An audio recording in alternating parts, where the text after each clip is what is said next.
สีเขาสีงามแต่ก็เป็นกระรอกตัวหนึ่งที่ยาวหุ่นสูงบ่ใช่ไงพี่น้องสูงยาวขาวอัดหลาดคือเพิ่นว่า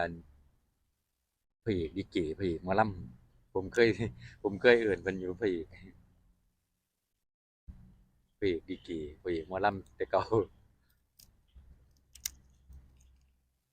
ฮอดยามฮ้อนมานี่เพิ่นจะแต่งตนแต่งตัวงามกว่าหมู่เด้อพี่น้องกระรอกตัวนี้มีเสน่ห์ในตัว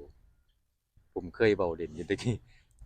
เจ้าสู่หลายจนเมียดึงหูขาดผมว่านี่เป็นกระรอกตัวนี้แหละครับโอ้ปรับสภาพไวขนาดพี่น้องสังเกตเห็นบ่หูหนึ่ง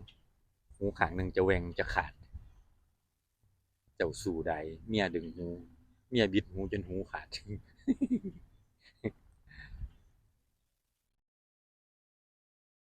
จะเป็นกระรอกตัวหนึ่งที่ค่อนข้างยาวพี่น้อง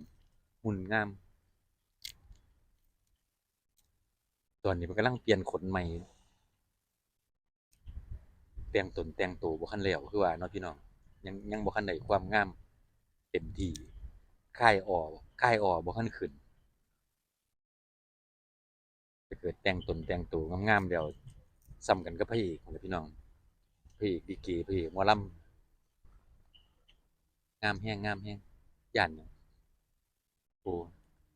ด้านหลังเขาจะจูงหมากายมาพี่น้องเจ้าเท่าทองจะจือง่ายพี่น้องเพราะมันเป็นกระรอกที่ยาว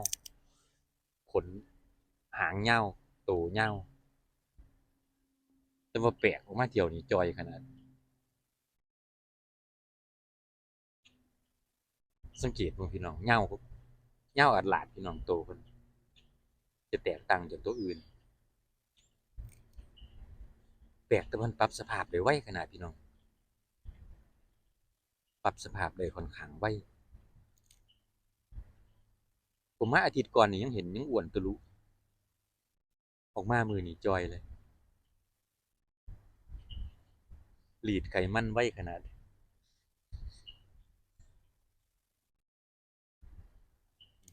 เบิ่งยาวอัดลาดยิ่งยามเพิ่นยืนโตขึ้นนะพี่น้องมาไกลๆดูมาโซ่ตนโซ่โตดูนี่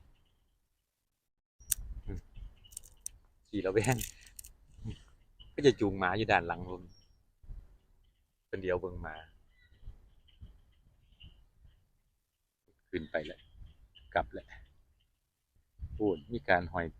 อยหัวโซ่อีกเอาไว้เจอกันใหม่คลิปวิดีโอหน้าเนาะพี่น้องขอบคุณทุกกำลังแรงใจที่แวะมาเยี่ยมครับบ๊ายบาย